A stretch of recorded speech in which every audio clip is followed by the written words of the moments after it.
All right, so today we're talking Dehancer.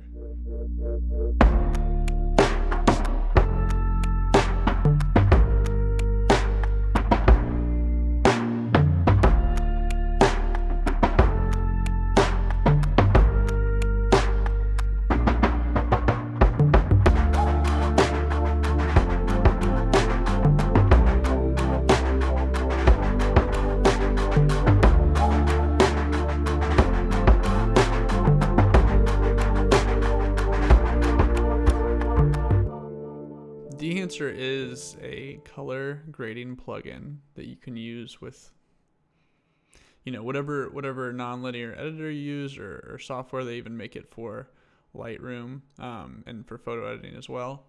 And it basically is a plugin that gives you a ton of film profiles and is trying to get you to be able to emulate that film look. The hesitation for a lot of people is that it's pretty pricey. To get it for Resolve, you pay $450 for all of it. You can pay for just this aspect or this aspect, but if you want all of it for a lifetime subscription, $450. So it's not cheap. Which begs the question, what do you get for all that money? And we're going to find out. A quick disclaimer right up top is that Dehancer actually reached out to me and was curious if I would be interested in making a video like this. And in exchange, they are going to offer me a license of my choice for, their tool. I have already paid for the Dehancer plugin for Davinci Resolve, and I've been using it for the past 6 to 8 months. So I was like, that sounds great. Like, I'm willing to do a review.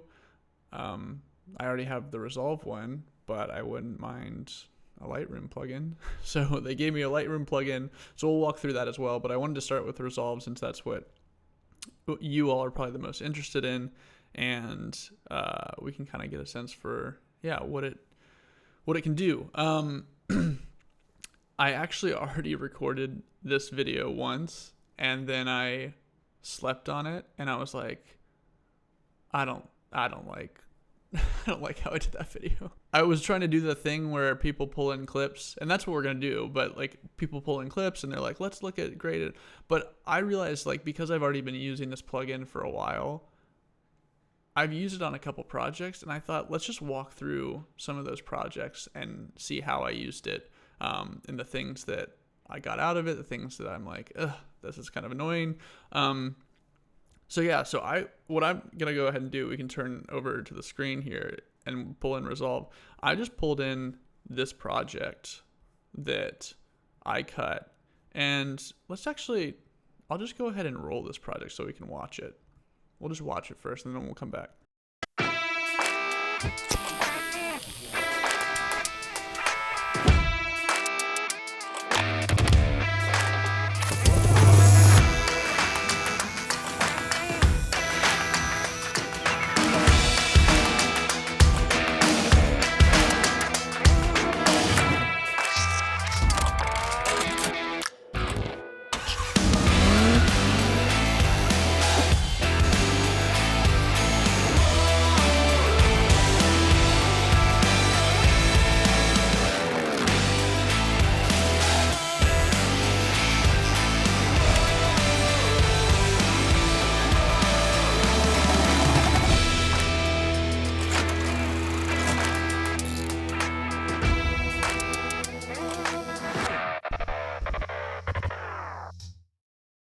All right, so this project was shot using my Blackmagic Pocket Cinema Camera 4K, and this was like just a run and gun thing for this tattoo shop locally where I live, and it's kind of the first, like, I felt like it was a perfect use case to use Dehancer, and so we can come right in and you can see exactly what I did. So we've got this clip here. I think for this, what I did was I went to the timeline level and I applied it at the timeline level. We got a couple nodes here, but I can tell that I put it above everything, and then I made some adjustments to each individual clip underneath. So Let's go to a shot where there's a human face, because we like looking at human faces. Let's go to this shot. Let's change to where he's looking down. Okay.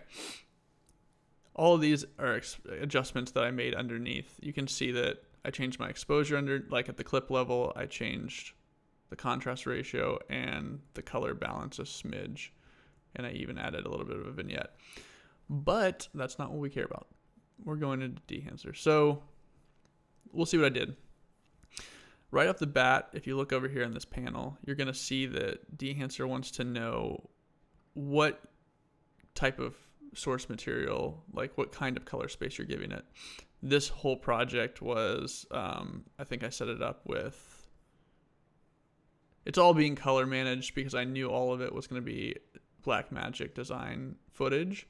And so it's all being color managed at the project level. So I know that everything I'm working in here is in this color space. A lot of times, sometimes I like the cleanness of color managing in nodes and then doing the Dehancer node after your last color space transform and doing 709. I know that some people would be like, but you're not getting as much latitude in your colors unless you do it in here. It kind of depends. Right off the bat, you can see that at the timeline level, I guess for some reason I pulled the exposure adjustment down a little bit. Usually I don't do a lot of this tweaking. I would have probably done that more in this. I don't know what this node was, but clearly I didn't want it. I would have probably usually done that in a node prior. I don't usually mess around in here, but I guess it was enough for me to go, globally, let's change the tint and make it more, I guess that would be making it more, or change the temperature and make it more warm. And then look at all these things that you get out of Dehancer. So right off the bat, this is the hallmark feature. We've got all these film profiles. And I'm going to do a separate video where I just take one clip and I go through and show every single one of these profiles, because I think that this is the thing that people want to see more often than not, because you get all these different profiles, and there's some of them are black and white, some of them are color positive films, like I think that we've got Ektachrome in here somewhere. Ektachrome. And then with each of these profiles, you can do a push and pull functionality, which is pretty cool. I actually really like going up. Maybe I should have done that. No, the blue is nice. So you can do this for each of these, and you get a little bit of a different quality to the film profile based on if you push and pull it, which is kind of cool. So for this, it looks like I chose Agfa Color Portrait XPS 160. I guess I just kind of like that overall for all these shots. And then you can go into here, Film Developer, and you can kind of tweak some of these settings. It doesn't look like I changed much as far as contrast or the gamma there, but I did boost the colors for all this because we were in this kind of it's this tattoo shop, so all the colors are kind of, you kind of want to see them. So I boosted the colors in there. And then film compression is kind of a feature where you can knock down, let me switch over to my mouse real quick. You can knock down the highlight. So if I turn this off, you can see how these highlights are a little brighter, but this kind of crunches them down and makes it kind of this more matted highlight look, which is what you would see in film. And so you can change how much of that you want to do, where the white point is, and then tonal range also. Sometimes this can be nice for like faces when you've got like these highlights on the faces that just feel a little bit too lit. So that's a cool feature. It looks like I used all three of these. Obviously, you don't have to use all these features. You can toggle them on and off.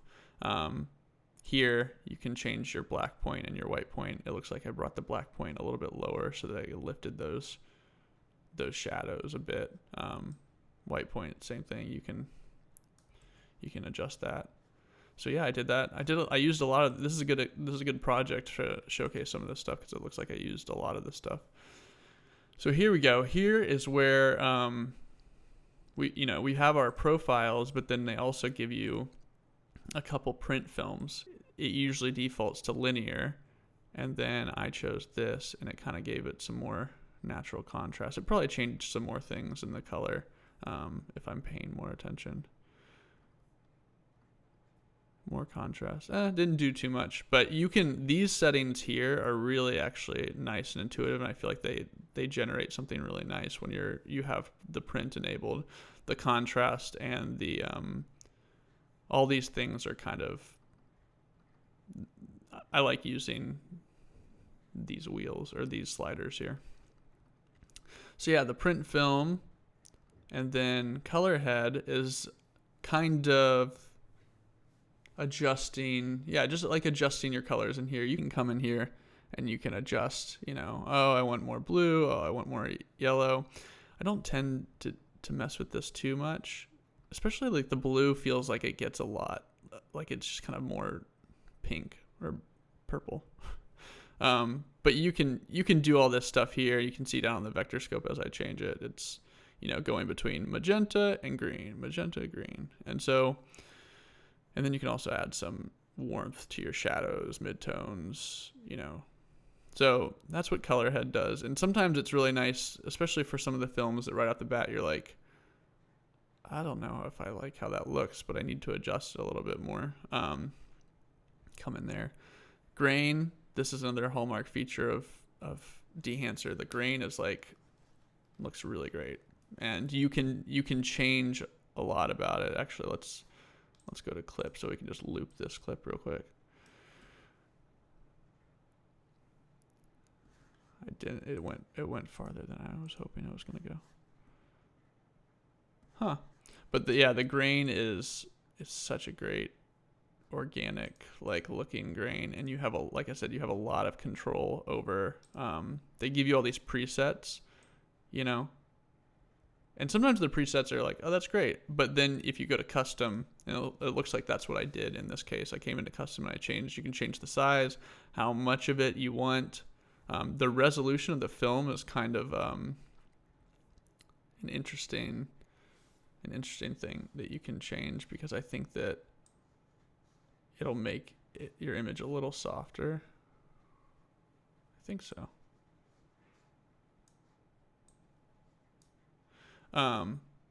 It's not letting me change that for some reason. Maybe it's locked. So yeah, you can put more in the shadows. There's just a lot of, and this is where you're like, oh, okay, I see. I'm starting to see why it costs a little bit. It's pricey. So I applied grain on this one because I love it. Halation. This is another thing that's just such a great thing to just have, because it looks great.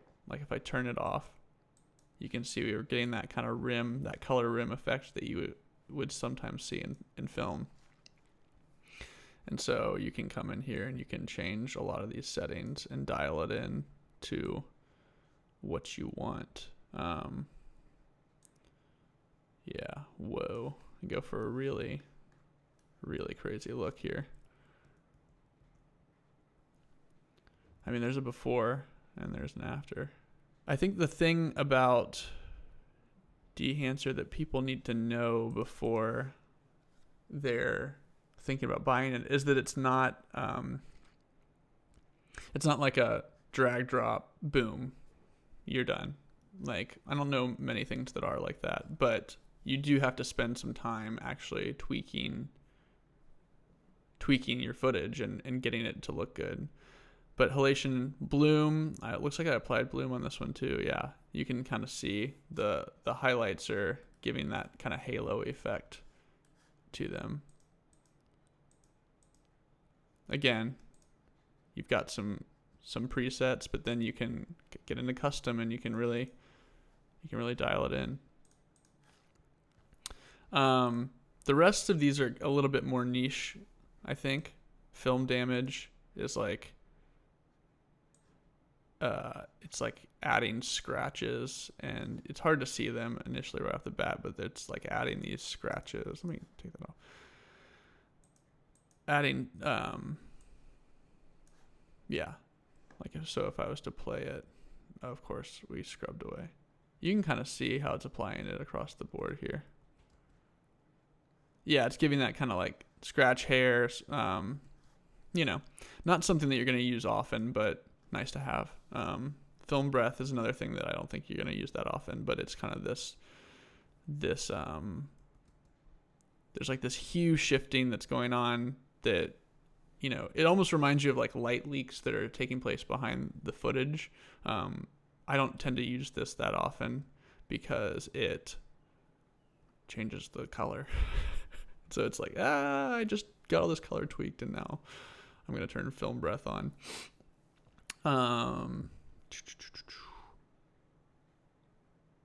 Again, this was all, I think I brought lights to this shoot, but it was mostly like one 2x2 light that I just rolled around and pointed around, and then a lot of it was this natural overhead lighting from these tattoo, you know, they're individual stations. Gate weave is kind of a cool feature, because it gives kind of this like bowing, like back and forth to the image that is associated with like the film passing through the film camera. And I think that sometimes you can give a little bit more energy to shots because it feels, I don't know, it just feels, it's kind of hard to see on these because I've got a lot of these, or most of these are handheld shots. This one might be a good one, but it's not going to stay around for long enough. There's just kind of this little jitter that goes on to the images that's, it's not distracting, but it's, yeah, you can even see when I enable it, it jumps in a little bit because it's kind of doing a little bit of this number. Overscan would be if you wanted those kind of frames, those like film frames, which, you know, again, probably a niche application, but they've got all these settings in here, which is cool. It's nice to have. And then vignette, in this case, for this project, I did not enable a vignette because if you remember, I went down on the clip level. Oh, that's one doesn't show it that well.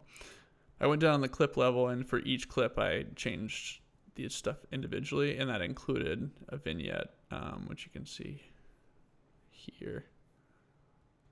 Like I would do this for every clip.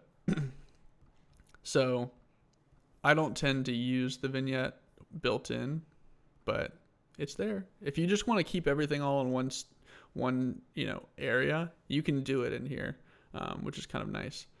This is interesting. The false color, I think they sell the false color as its own thing,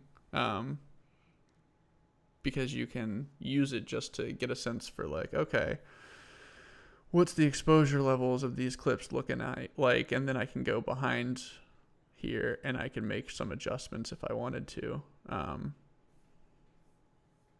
probably at the clip level in this case. For this project, if I had applied this along the way, I would have, let's reset this, I would have probably gone down here, and you could do like a pass through where you're like, his face, you know, that's pretty good. But it's like if you wanted to darken it, you could come in here and you get a good sense for trying to match a lot of your exposures across the board.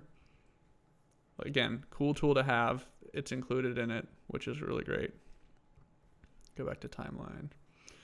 And then also clipping indication, sorry, not information. But in this case, same kind of thing applies. If I had that applied, which I did apply it, and then I came in here and I just brought this down so much. Oh, did I lie? Did I not apply it? I didn't. Maybe, I don't know. Maybe I'm losing my mind.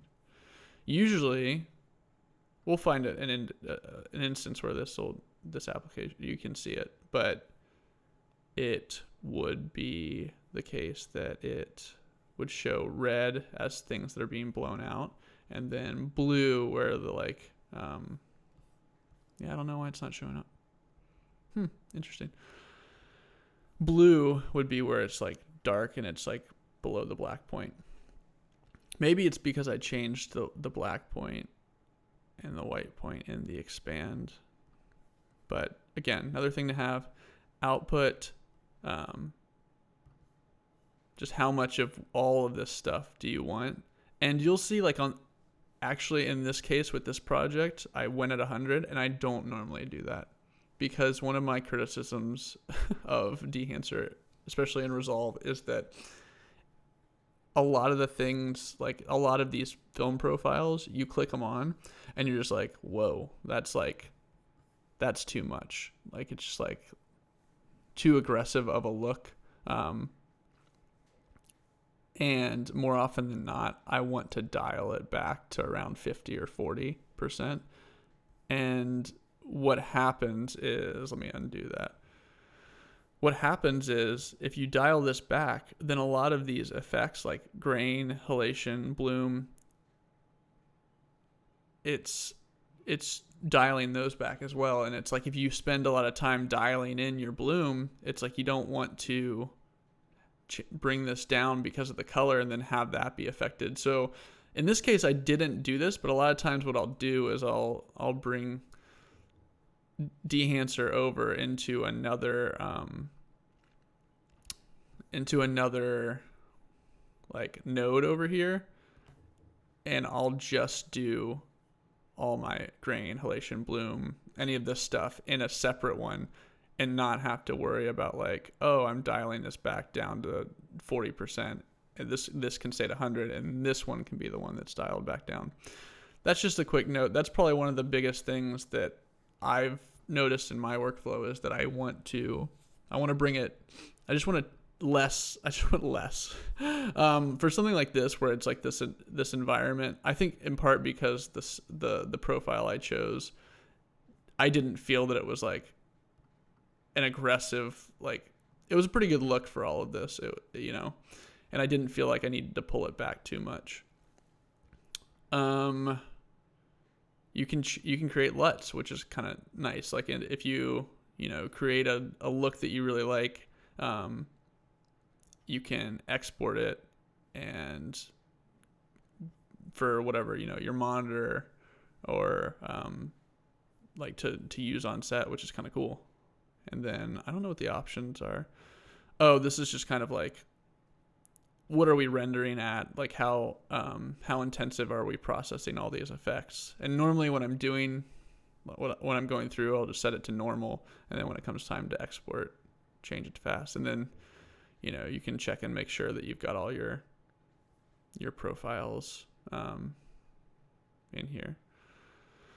Okay, we don't need to do this right now. So that's the gist of it. And I figured that going through this project would be kind of a cool way to look at it. Let's go into another project, just another example to see how I used it in my actual work. I had this documentary I did, and I ended up using it on that as well. Ooh, we'll do a coffee break right here.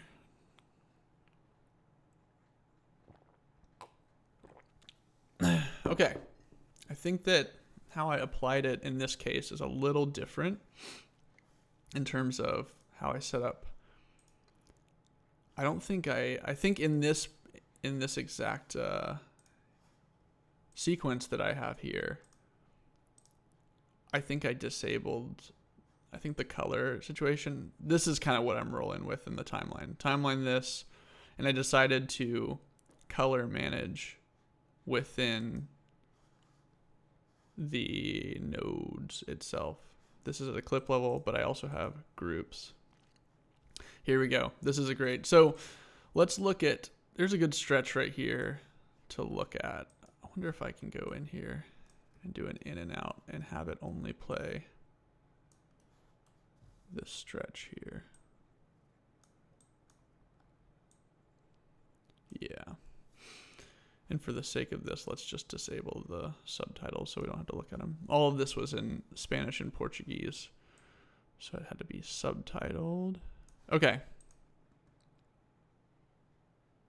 Okay, so for all these clips, what I did is I put them into individual groups. Oh yeah. Oh yeah. Some of this is RED wide gamut log 3G10. I think I said that right. And some of it is Blackmagic, so it's nice.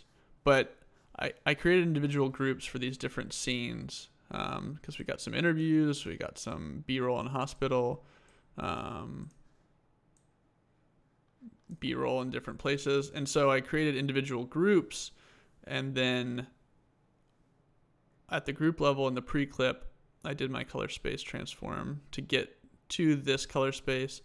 And then to get out of it here at the end, and then beforehand at the group post clip level, we've got, look, I did what I described in, a couple minutes earlier.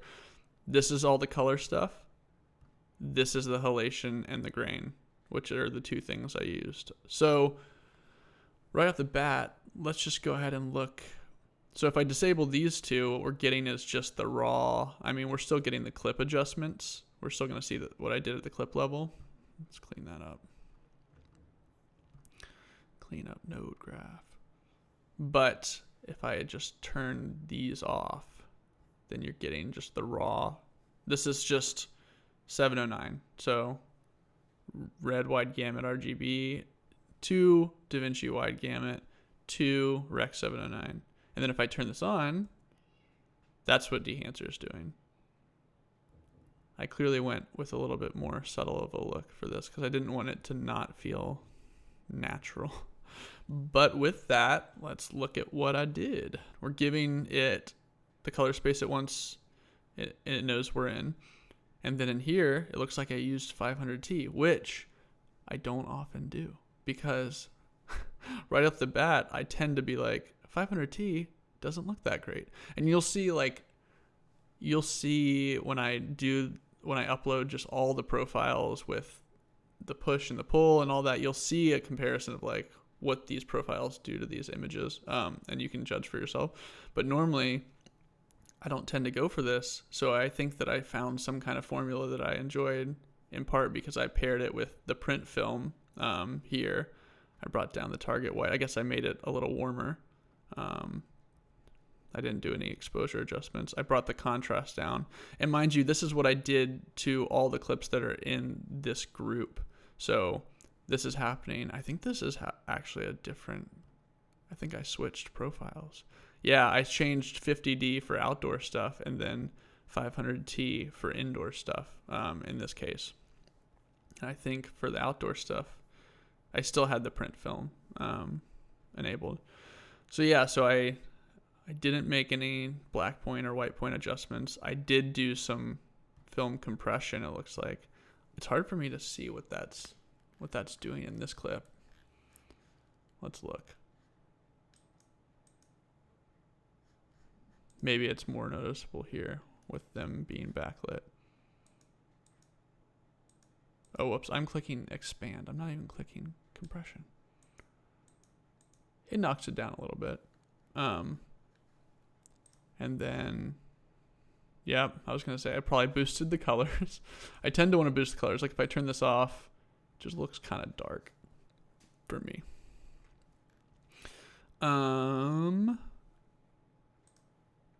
No color head adjustments. I didn't enable that.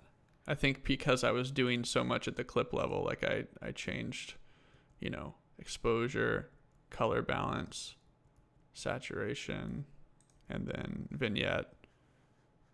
These nodes are empty, so I didn't do anything other than that for this clip. But I did so much there. So yeah, you can see for this scene, let's look over here too. Let's see how much of the same stuff I had applied. Yeah, so 500T is what I did for all these interviews. Let's just look at what this looked like without it. So this is with what I did at Dehancer. This is just the regular 709. Worlds of difference. But what I think I didn't just show was that I actually, on the color level, I think I didn't do, 65%. So I brought it down a bit because I think that if it was like this, it just looked like it was like too much. That's at 100. That's at 65, which is what I wanted. So yeah, so I normally tend to bring this down with the color stuff. And then I did what I was describing, which is in here, this is at 100, and I added, let's see, I added some bloom. Yeah, you can see. Added some bloom to the image. I added some halation, on, off, on. Yeah, you can see it really around her. It's kind of aggressive. I'm this project's done, but I'm a little second guessing how much I put in here. And then grain. We can actually, let's do this. Let's make this full screen, and then we'll turn off the node that just has the effects on it. So that's just the effects from Dehancer, and this is on, off, off.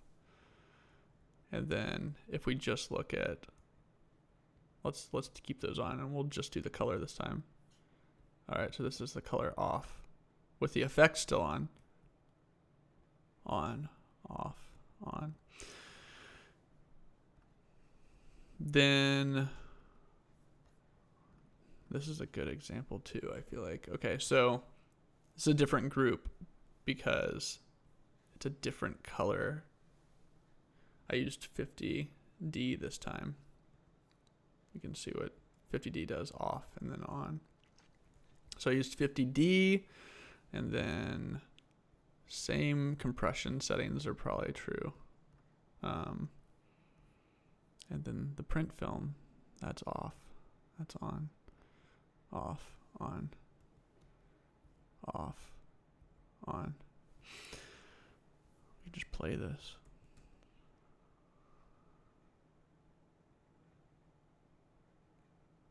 It's a good shot.